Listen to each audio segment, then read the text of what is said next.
साहित्य निधि में सुनिए हिंदी साहित्य के प्रसिद्ध कहानीकार ज्ञानरंजन जी की लिखी हुई कहानी घंटा। पेट्रोला काफ़ी अंदर धंसकर था। दर्जी की दुकान, साइकिल स्टैंड और मोटर ठहराने के स्थान को फांद कर वहाँ पहुँचा जाता था। वो काफ़ी अज्ञात जगह थी, उसे केवल पुलिस अच्छी तरह जानती थी। हम लोग इसी बिल्कुल टुकड़िया जगह में बैठने लगे थे।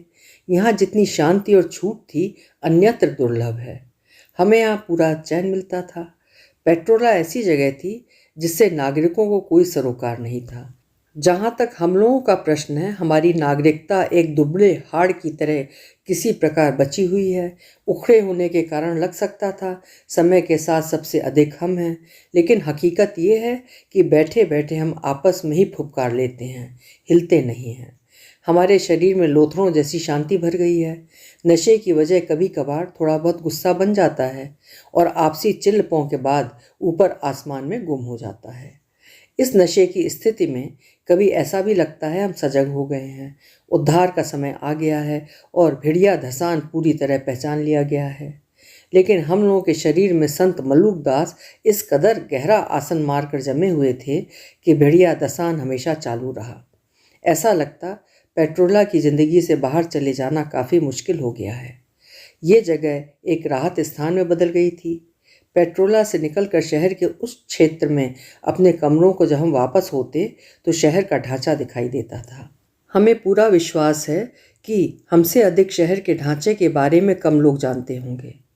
मेरे साथियों को बीवी बच्चों, समाज और देश दुनिया से शायद ही कोई ताल्लुक़ रह गया था। वे लोग एंटी ही थे, स्वाभाविक थे। अपने साथियों में मैं एकमात्र ऐसा व्यक्ति था जिसका फैसला जिंदगी ने अभी तक नहीं किया था और जो दो लालचों के बीच अभी गौर और सूझबूझ का तरीका इस्तेमाल कर रहा था।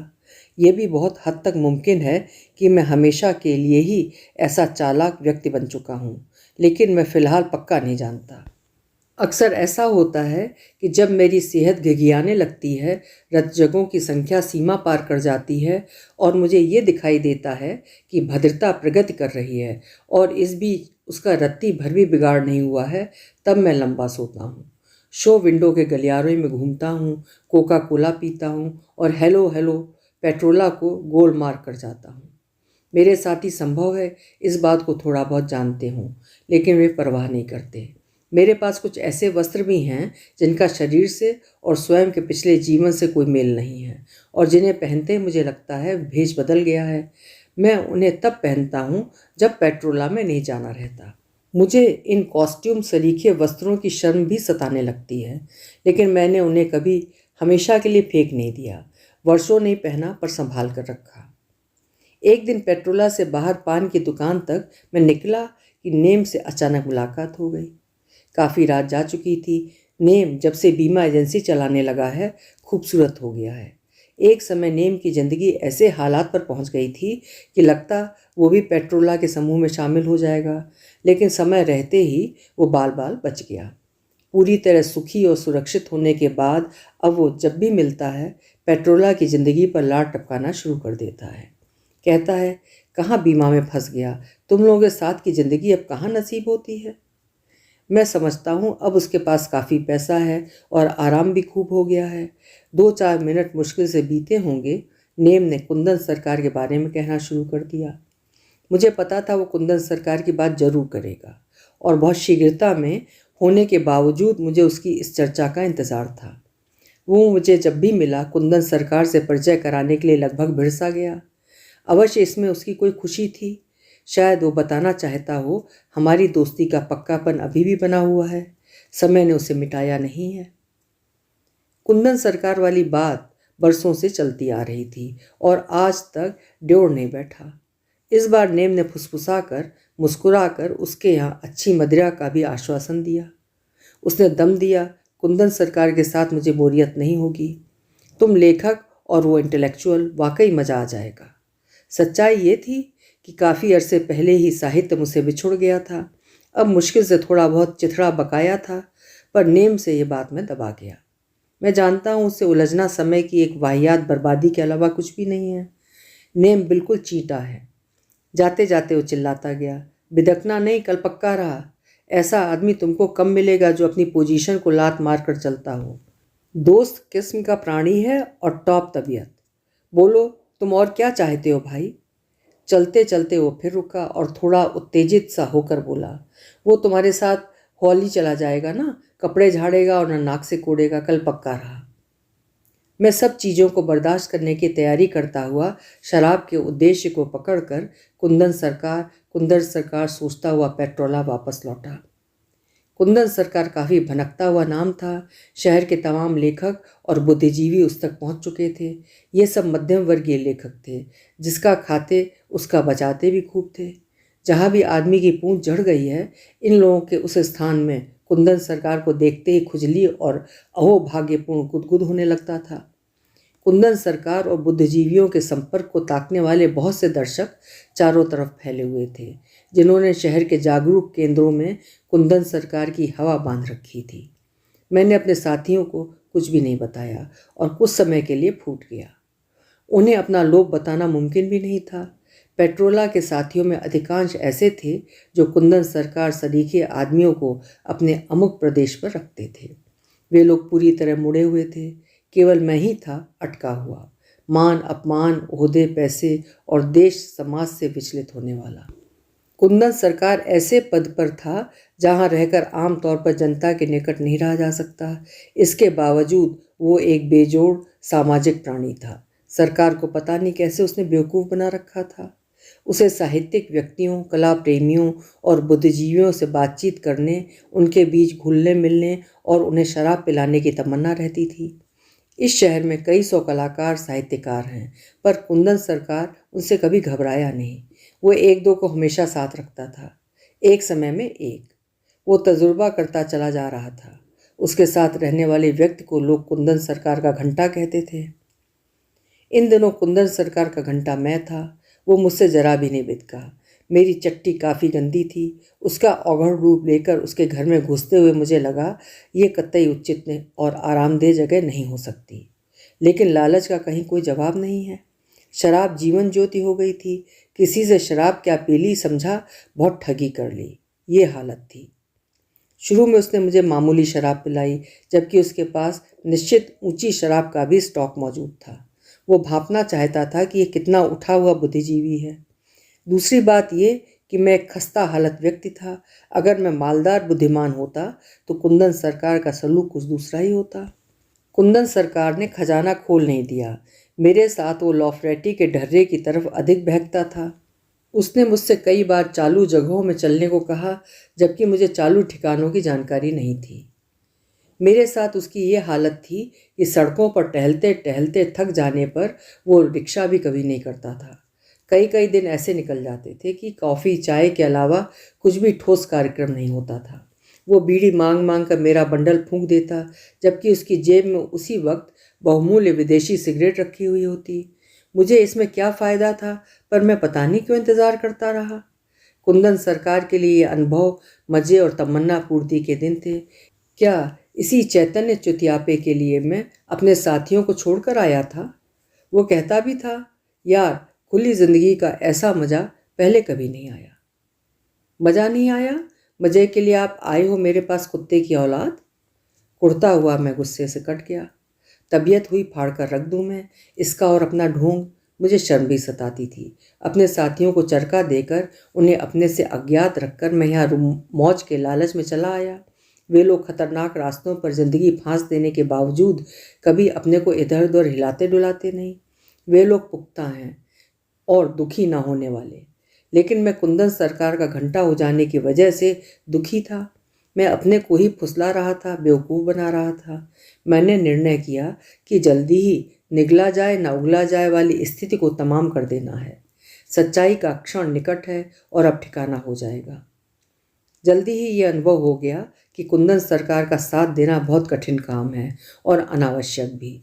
रोज़ 2 घंटे उसके साथ साहित्यिक बातचीत कर सकने की ताकत अगर आप में है तो उससे अच्छी निभ सकती है। मुझे उसकी क्रॉनिक हालत का पता नहीं था। साहित्य उसे बवासीर की तरह परेशान करता था। कैसी भी घामड़ स्थिति हो और बातचीत का कैसा भी रुख, साहित्य की तरफ उसे मोड़ने में वो समय नहीं लगाता था। एक गियर बदलकर नया गियर लगाने में जितना समय लग सकता है उतना समय। मेरी ऐसी साधना नहीं थी। मैं अंदर से बहुत जल्दी बोल गया। अपनी सीमा से अधिक बर्दाश्त के बावजूद सत्य का क्षण आ ही गया। कुंदन सरकार ने एक बार मुझे विस्तार से बताया था, कलाकार को भुगतती हुई मरण धर्मा जिंदगी जीनी चाहिए, तभी उसका कोहबर अनुभवों से भरा रह सकता है। उसे असंख्य नाम पता मालूम थे जिन्होंने अनुभव के बल पर अपने समय के तमाम प्रतिस्पर्धियों का पटरा कर दिया। साहित्य संबंधी उसकी उक्तियां इतनी विचित्र होती थीं कि सर पीट लेने की तबीयत होती थी। उसका कहना था कि समाज रूप खेत में जीवन खाद है, लेकिन किसान और साहित्य फसल उसी प्रकार जैसे स्त्री धरती का रूप है, पुरुष हल और संतान फल। मुझे भी बोलना पड़ा था। चुप्पी नामुमकिन थी। अगर उसे ये पता चल जाता कि मैं उकताया हुआ व्यक्ति हूँ तो इसके पहले कि मैं निर्णय लेकर खुद गेट आउट होता वो मुझे सलाम कर देता। इसलिए मैं भूसे को रस लेकर चबाता रहा। आपकी भाषा में गजब का चमत्कार है, मैं कहता। वो चमक कर बोलता, चमत्कार? हकीकत को आप चमत्कार बताते हैं, धन्य है। उसने मुझे बार बार बताया कि वो सच्चाई का पुजारी है। तुम देखो, मैं स्कॉच पी सकता हूँ, फिर भी ठर्रा क्यों पीता हूँ? बीड़ी क्यों पीता हूँ? सड़कों पर पैदल क्यों भटकता हूँ? बोरा खादी क्यों पहचानता हूँ? गाड़ी होते हुए भी पैदल क्यों चलता हूँ? जबकि मैं लेखक नहीं हूँ, बस बुद्धिजीवी हूँ। असली बात यह है कि मुझे सच्चाई खूबसूरत लगती है और सत्य इकट्ठा कर रहा हूँ। किसी तरह वो अंतिम दिन आ गया। जुखाम ने मेरी तबीयत झोंक रखी थी। नाक की हालत टोटी जैसी हो गई थी। एक अजीब चिड़चिड़ मची हुई थी। जुकाम की वजह से अंतिम दिन और पक्का हो गया। उधर यह अजीब इत्तेफाक था कि कुंदन सरकार की जेबों में उसी दिन मुद्रा मेरे लिए लहर मार रही थी। उस दिन उसने खूब खर्च किया। सुबह के शुरू होकर शाम तक हम पीते घूमते रहे। मेरे मन में भी था, अधिक से अधिक खसोट लो कुंदन सरकार को, दूसरी सुबह नहीं आने वाली है इस चूतिए के साथ। जब शाम हुई और बत्तियां जलीं, वो मुझे ऐसे रेस्टोरेंट में ले गया जहां मैं कभी नहीं गया था। वो इतनी शरीफ जगह थी कि मैं वहां जा भी नहीं सकता था। यद्यपि यह एक आर्थिक मामला था, फिर भी शरीफ जगहें मुझे सही नहीं जाती। वहां मैं उत्तेजित होता हूँ और उल्टी आने लगती है। उस दिन की बात लगता है कुछ और ही थी। छत्ते में शहद की तरह नशा शरीर में छना हुआ था और शरीर वृक्ष की तरह बिना गिरे हुए झूम रहा था। रेस्टोरेंट का हॉल भरा हुआ था। मध्यम रोशनी थी तथा मर्द और औरतों की संख्या बराबर लगती थी। चारों तरफ खुशबुएं गंजी हुई थीं और थोड़ा इधर उधर होने पर वे बदल जाती थीं। हमें 2 कुर्सियों का एक टेबल मिल गया था। कुंदन सरकार के कोट में एक जिन का अद्धा था। बैठने के तुरंत बाद वो ताक में लग गया। मैं इस जगह में काफ़ी फंसा हुआ महसूस कर रहा था। धीरे धीरे मेरी सांस बेहतर हो गई और मैं सावधान होकर जानकारी करने लगा। मैंने एक साथ ऐसी स्त्रियां और आदमी कभी नहीं देखे थे। मेरा दिमाग दारू और जुकाम में सने रहने के बाद भी कहीं थोड़ा बच गया था। यहाँ पर थोड़ी देर मुझे अपनी भारत भूमि का ध्यान आता रहा। कुंदन सरकार ने बताया, इस रेस्तरां में अधिकतर सैनिक अधिकारी और उनके परिवार के लोग ही आते हैं। मुझे तत्काल विश्वास हो गया कि यहाँ बैठे हुए लोग सैनिक अधिकारी ही हो सकते हैं। इस जगह का असल संसार से कोई वास्ता नहीं लगता था। यहाँ कोई भी व्यक्ति गुस्सैल, गंभीर और दुखी नहीं नजर आ रहा था। सब स्वस्थ, तर और चिकने चेहरे थे। कुंदन सरकार भी इसी तर संसार का सदस्य लग रहा था। एक उजड़े व्यक्ति को बिठाकर शराब पिला देने भर से क्या उसका स्थान इस संसार से काटा जा सकता है? मैंने ध्यान दिया। हॉल में 2 प्रकार की महिलाएं थीं। कुछ बिल्कुल डांगर चिरई जान और कुछ जिन्हें देखकर लगता बाल्टी भर के हकती होंगी। मोटी औरतें पुरुष के प्रति सबसे अधिक ललकपन दिखा रही थीं। पुरुष भी पीछे नहीं थे। चीज़ों को चखते हुए वे दूसरों की औरतों का शील सभ्यतापूर्वक चाट रहे थे। वे अपने अलावा दूसरों को वहाँ अनुपस्थित समझ रहे थे। कहीं वे इस दुर्गंध के भी शिकार थे कि रेस्टोरेंट का यह हॉल उनके लिए वातावरण बनाता है और ये दुनिया उनकी शोभा के लिए बनी है। मादर! मेरा दिमाग एकदम से कड़क हो गया। आखिर तुम लोग कब तक गुलाम बने रहोगे और कब तक हम इकसठ बहसठ करते रहेंगे? अब तक कुंदन सरकार टांगों के बीच जिन की सील तोड़कर उसे अधपिए पानी के गिलासों में डाल चुका था। जिन अब पानी की तरह टेबल पर रखी थी और वो उससे धीरे धीरे पी रहा था। तभी डायस पर सात संगीत शुरू हुआ। सात संगीत जैसे सियार बोल रहे हों। हुआ हुआ और हत्यापूर्ण चीत्कार हो रहा हो। बहुत घालमेल था उसमें। मैं नहीं जानता कि ये शराब थी अथवा मेरा शुद्ध रूप, पर मुझे साज की आवाज़ों से मतली आने लगी। मैंने सोचा अंदर की कड़वाहटें अचानक स्वादिष्ट जायके में तब्दील हो जाएं। इसके पहले मुझे कुछ कर डालना चाहिए। जरा सा सुस्ताने लगो, दुनिया गले के नीचे खिसकना शुरू कर देती है। मैं निगलना नहीं चाहता, उगलना चाहता हूँ। नशे ने मुझे बचा रखा था, नहीं तो इस वक्त मुझे पता है कसमसा कर अधिक से अधिक दो चार गालियां बकता और सो हो जाता। फिलहाल मेरा दिमाग एक बागी मस्ती से भरा हुआ था। मैंने गौर किया कि पहले से स्थिति बेहतर हुई है। पहले मैं केवल मुस्कुराता था, जैसे संसार एक चुतियापा है और मैं उसे समझ गया हूँ। हालत यहाँ तक पहुँची कि इस मुस्कुराहट के कारण मैं गूंगा समझे जाने लगा। उस शाकाहारी मुस्कुराहट से सत्ता का तो कुछ बिगड़ता नहीं। दमदार मुस्कुराहट तो राजा की होती है, मेहनत की होती है, औरत की होती है और खतरों से मुक्त जिनका चमन है उनकी होती है। मुस्कुराहट गई तो अब उल्टी आने लगी, तोड़फोड़ मचने लगती है। भरपूर तरीके से ऐसा ही होता रहे यह भी आसान नहीं, क्योंकि लोकतंत्र का रोमांस और नागरिक भावना को पता नहीं कब अंदर ऐसा कचर दिया गया है कि तोड़ फोड़ तो दरकिनार हो जाते हैं, बस बचा रह जाता है कुनकुना बुदबुद। मैंने शीघ्रता से अपनी गिलास उठाई और पी गया। मुझे भय हुआ आज की उल्टी और बेचैनी और फटती हुई तबीयत कहीं भाग न जाए, कहीं मुस्कुराहट के दिन ना आ जाएं। मुस्कुराहट को जड़ से खोद डालना है। मैंने कुंदन सरकार की तरफ देखा। आज मेरा आखिरी दिन है, आज के बाद मैं तुम्हारा घंटा नहीं रहूँगा। कुंदन सरकार। कुंदन सरकार को उसका क्या पता, वो तो इत्मीनान से पी रहा था। फिर भी शहर में अभी बहुत से लोग बचे थे उसका घंटा बनाने के लिए। कुंदन सरकार ने घड़ी देखी, बेरा से कुछ खाने को मंगवाया और मुझे धीमे से बताया समय हो गया है, अब छोकरी आएगी गाना गाने। ठीक है, छोकरी को आने दो, मैंने कहा। कुंदन सरकार ने बची कुची शराब भी गिलासों में निकाल ली और मैं कुर्सी ठीक करके डायस की तरफ चेहरा किए इस तरह से बैठ गया जैसे सामने फिल्म होने वाली हो। मेरी नज़र के सामने एक महिला की गमले बराबर ऊंची काली खोपड़ी आ गई थी, इसलिए मैंने कुर्सी ठीक की। इस बीच कुछ मजबूत और सुंदर गुंडे आए और हॉल का पूरा चक्कर मारकर वापस कहीं अंदर चले गए। शायद वे जांच पड़ताल करने आए रहे होंगे। सबसे पहले मैंने सोचा ये लोग माल के चक्कर में हैं, पर नहीं, वे लोग केवल जिम्मेदारी दिखाते हुए चले गए, जैसे फौज खास मकसद से जनता के लिए सड़कों पर परेड करती है।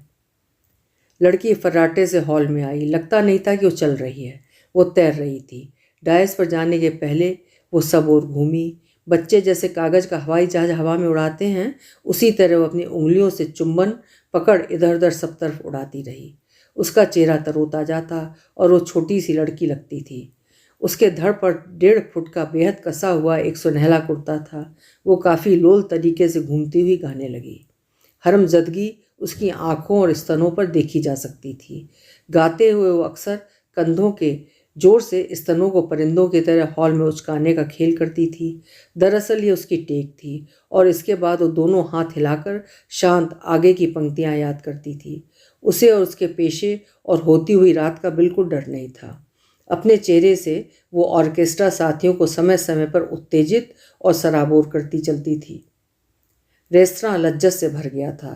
सोफों पर धंसे हुए लोग बिना आवाज़ किए हुए बातें कर रहे थे। मैं नहीं समझता कि बकरी की लेड़ी के आकार से अधिक कभी उनका मुंह खुलता रहा होगा। पुरुष समझ रहे थे गाती हुई लड़की वेश्या है या चवन्नी बराबर, और उनकी औरतें वेश्या नहीं हैं। उनकी आंखों में बेडरूम सीन चमक रहा था। दरअसल ये अपनी बीवियों को दिखा रहे थे कि देखो, तुम्हारे अलावा और भी मिल सकने वाली चीज़ें हैं। स्त्रियां भी चुप नहीं कर जाती, कहती हैं वो देखो लेफ्ट कॉर्नर वाली मेज, नीली जॉर्जेट के बगल वाला नौजवान कितना स्मार्ट लगता है। डार्लिंग, अभी उसका स्क्वाड्रन लीडर का प्रमोशन नहीं हुआ है, जूनियर है मुझसे। इससे क्या, वो चुस्त और खूबसूरत है और स्क्वाड्रन लीडर हो जाने पर तो और हो जाएगा। हमसे थोड़ा हटकर तीसरी टेबल पर निहायत लंबी सूजों जैसी नुकीली मूँछों वाला एक अधेड़ व्यक्ति बैठा है। बीच बीच में लोगों की आंखों में धूल झोंक कर वो मूछ की नोक से अपने साथ वाली महिला का गाल गुदगुदा देता था। ऐसा करते वक्त वो ऑर्केस्ट्रा डायस की तरफ देखने लगता है, ये दिखाते हुए जैसे मूंछ और गाल का खेल अनायास है। पर देखते देखते डायस पर एक अजीब बात हुई।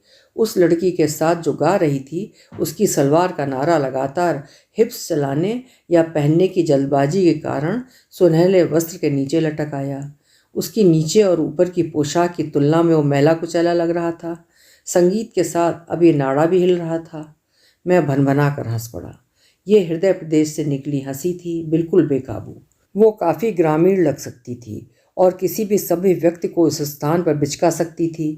कुंदन सरकार चौंक पड़ा।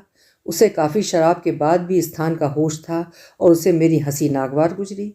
ये होश ऐसा है जो सब कुछ के बाद भी जीवन को सुरक्षित रखता है और हर दुर्घटना से उसे बचाता रहता है।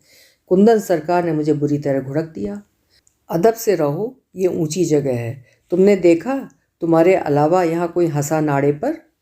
सभ्यता की वजह से ही यहाँ बैठे हुए लोग ये महसूस कर रहे हैं कि ये उनका ही नाड़ा है जो वहाँ लटक गया है। फिर वो रुआब से बोला, तुमने शायद इसे पेट्रोला समझ लिया है। चुप बे। और मैं खड़ा हो गया। पेट्रोला का नाम मैं बर्दाश्त नहीं कर सकता था। मेरे हाथ में कोका कोला की गर्दन थी। वो खट से चापलूस हो गया। मेरे दोस्त, तुम्हें नशा हो गया है, नींबू का पानी मंगाता हूँ। उसने मुझे पुचकार कर बैठा दिया। पहली बार उसने मेरे साथ अपनी चरित्र भाषा का प्रयोग किया था और पहली बार उसने अपनी सभ्यता की पोल प्रदर्शित की। जो भी हो, उसने मेरी बहुमूल्य हंसी दबोच दी थी। मेरी उत्तेजना पूरी तरह शांत नहीं हुई थी। तबीयत का रुख भी बुरी तरह पलट गया। आग के लिए घी और पानी दोनों लिए हुए मैं इस तरह से बैठा रहा जो अकेला हूँ और सामने कुंदन सरकार एक कुर्सी की तरह रखा हुआ है। मुझे उसकी डपट भाषा का बहुत दुख हुआ। मैं कुंदन सरकार के पास शराब का लाभ उठाने आया था, डपट भाषा सुनने नहीं। साहित्य विलाप करने और बुद्धि मरवाने नहीं आया था। कुंदन सरकार के लिए बेहया मिसरा चाहिए। ग्लानि और गुस्से का अजीब कॉकटेल दिमाग बना हुआ था। चारों तरफ दिखाई दे रहा था गुडी गुडी छीछालेदर। पता नहीं कहाँ गुम हो गया है मेरा जंगलीपन और जिंदगी का भक्का। बस बचा है छिछोरापन और अधिक से अधिक एक थू थू। अंधकार गुर्राता हुआ फैल रहा है। भन भन भन दिमाग भन बना रहा है। अचानक बैठे लोगों को मैं संबोधित करने लगा। ए फौजी मच्छरों और नाजनीनों, दूर नहीं है समय। सभ्यता पलट कर वो रपेटा देगी कि तुम लोगों की लेंडी भी तर हो जाएगी। पकड़े पकड़े फिरोगे। ये जो राइफलें तुम्हारे पास हैं और जो केवल तुम्हारा पेट ढो रही हैं, तुम्हारी नहीं रहेंगी। भागो भागो, राइफल का काम पेट ढोना नहीं है। हाँ, नहीं तो 10 साल बाद बर्बाद हो गए। कभी उल्टी, कभी मुस्कुराहट, कभी मुस्कुराहट, कभी उल्टी। बस यही लद्दड़पना। देश के लिए मोटी पगार काटते इन तर लोगों और संगीत नायिका बनी बैठी नखास की इस रंडी को कुछ भी परवाह क्यों हो। ये समझती है कि सारा देश नारी के 1 सेंटीमीटर वाले अमुक प्रदेश में ही घुसड़ जाने का इंतजार कर रहा है। थोड़ा ठंडा होने पर मुझे याद आया, बाहर के सैकड़ों स्वस्थ नौजवान सब कुछ छोड़कर बरसों से गुमटियों के नीचे गांजे का लप्पा लगा रहे हैं। उफ, लेकिन गांजे का रास्ता कभी पूरा नहीं होगा। रेस्टोरेंट के हॉल में अशांति बढ़ती जा रही है। बैठे लोग खतरे में फंस रहे हैं। मुझे खुशी हो रही थी और एक गाढ़े स्वप्न में मैं डूबता चला जा रहा था। रगों में लहू बेखौफ होता जा रहा है। ऑर्केस्ट्रा कान में बड़ा सुस्त लग रहा था, सुन सुन करता हुआ। लड़की किसी प्रकार डूबती लय में डूबती चली जा रही थी। दिमाग में कोई अज्ञात और गुपचुप तरीका चल रहा था। अंदर अवश्य आया होगा, ये आखिरी समय है। इसके बाद अगर यूं ही पड़े रहो तो सब कुछ पूर्ववत हो जाएगा। एकाएक क्या हुआ, मेरी मुट्ठी अपने आप जकड़ गई, आपे से बाहर हो गई। कुंदन सरकार ने फुर्ती से मेरा हाथ पकड़कर खींचना चाहा। वो मुझे ताक रहा होगा, लेकिन तब तक कोका कोला की बोतल मुट्ठी से बाहर निकल चुकी थी, बेहद झंझनाते शोर के साथ। सामने कांच की दीवार टूट फूट गई। मैं जाग सा गया और देखा डायस पर से लड़की बदहवास पुलिस पुलिस चिल्लाती भाग रही है। वो दौड़ती हुई एकदम से ग्रीन रूम के दरवाजे पर निकल आए एक गुंडे की गोद में गिर गई। मैंने अपना टेबल उलट दिया और कमांडर की तरह लोगों के सामने तना हुआ चिल्लाने लगा, चले जाइए आप लोग यहाँ से, नहीं तो धुर दिया जाएगा, और पता नहीं क्या क्या। मुझे जब होश आया उस समय भी मार पड़ रही थी। 3-4 गुंडों के बीच मुझे इधर से उधर धक्का दिया जा रहा था। एक आदमी डांटते हुए तमाशा देखने वाले लोगों को अपनी अपनी जगह बैठने के लिए कह रहा था। एक गुंडा डरी हुई गायिका को सहारा देकर डायस पर लाया और वहाँ चौकीदार की तरह मुस्तैद हो गया। उसने लड़की का फालतू लटकता नाड़ा हाथ से उठाया और गायिका ने उसे खुद ही अंदर खोस लिया। मेरी पिटाई का संचालन करने वाला जो मुख्य आदमी था, उसे लोग कल्लू गुरु कह रहे थे। जिस तरह से फटाफट दुर्घटना का मलबा साफ किया जाता है, उसी तरह बिखरे कांच और मुझे हटाने का प्रयत्न हो रहा था। कल्लू गुरु ने चूतड़ पर एक लात मार दी कि मैं सीढ़ियों के मुहाने तक लड़खड़ा गया। मैंने बीच बचाव और मदद के लिए कुंदन सरकार को खोजा, पर वो पता नहीं कब खिसक चुका था। मैंने कुंदन कुंदन आवाज़ें भी दी, तब तक कल्लू गुरु ने कुंदन के नाम पर मुझे एक घूसा और जड़ दिया। मेरे जबड़े खून से लथपथ थे। जिस टेबल पर पाया पकड़कर मैं उठने की कोशिश कर रहा था, वहाँ पर एक बेहद सभ्य और डरा हुआ व्यक्ति चैन के इंतजार में था।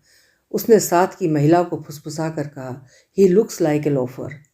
महिला बड़ी दिलेरी के साथ खुश थी। उस पर कोई फर्क नहीं पड़ा। वो मुझे देखकर मंद मंद मुस्कुराती रही। मैं अपनी चूतड़ पर दूसरी लात खाने की स्थिति में नहीं था। मैं जल्दी उठा और जीना उतरने लगा। मुझे ध्यान है मैं कहीं बीच में ही रहा हूँगा कि ऊपर साज बजने लगा था और 2 ही 3 मिनट में सभ्यता यथावत हो गई। नीचे गेटमैन ने दरवाज़ा खोला और सलाम मारा। उसे क्या पता था कि ये सलाम वाला आदमी नहीं उतरा है, वो बेखबर व्यक्ति था। इस प्रकार कुंदन सरकार का घंटा सड़क पर गिर पड़ा। जिस तरह से भीड़ भरी सड़क पर साइकिल से गिरने वाले सवार को कभी चोट नहीं लगती, वैसी मेरी हालत थी। झाड़ पोंछ कर मैं सड़क पर आया, जो काफ़ी सन्नाटी थी। क्रांति तरंग नदारद हो चुकी थी। नाक से लार की तरह जुकाम गिरने लगा। चलता हुआ सीधा मैं अपनी पुरानी जगह पेट्रोला के साथियों में पहुंचा। मुझे देखकर उन्होंने एक हल्का ठहाका मारा। इसके अलावा कोई दूसरा बुरा सलूक उन्होंने नहीं किया। अभी आप सुन रहे थे कथाकार ज्ञान रंजन जी की लिखी हुई कहानी घंटा।